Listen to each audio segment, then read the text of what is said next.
A week ago I posted a video about this here female QAnon genius shown in this photo at least wearing a mask and presumably without her AR-15.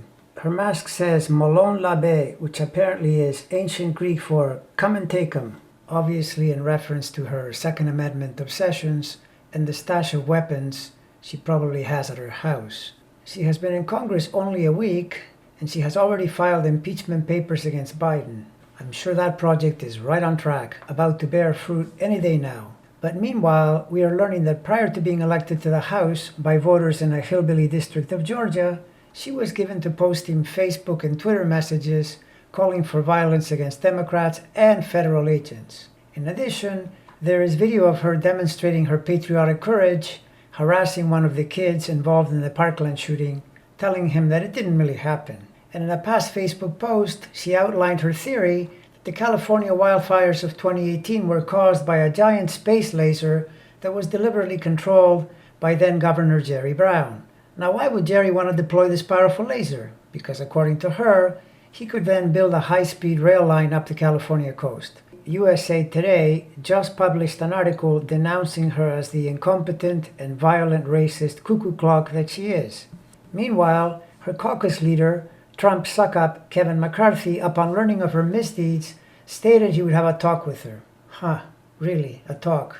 And meanwhile, this brainless twit is on the House Education Committee. Seriously? Yeah, what we can seriously say is that the Republican Party is no longer serious. That's for damn sure. I'll tell you what, I'm not fond of wishing anyone ill, but for her, I will say just this. Here is hoping the transiting Pluto that will be challenging her Venus-Mars-Uranus T-square in 2021 turns on her at whatever level she deserves.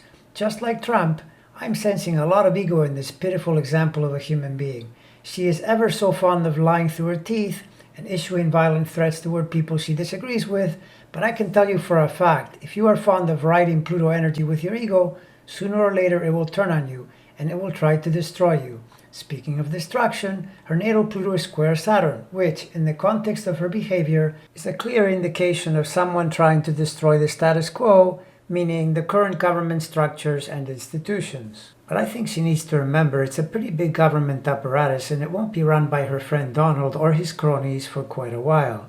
I hear there's a new sheriff in town, so she should be on the lookout for one of those federal agents she once killed who might misinterpret the message on her mask, Molon Labe, come and take 'em, deciding she is one of the them and needs to be taken somewhere safe where she won't hurt herself or other people. Remarkable times we live in. Remarkable to see a nitwit like this serving in Congress, even while other representatives need to wear bulletproof vests in case she orders or carries out a violent hit on them. I will be curious to see if her Congress career survives the Pluto challenge of 2021. Honestly, I hope not. This woman is a menace to society.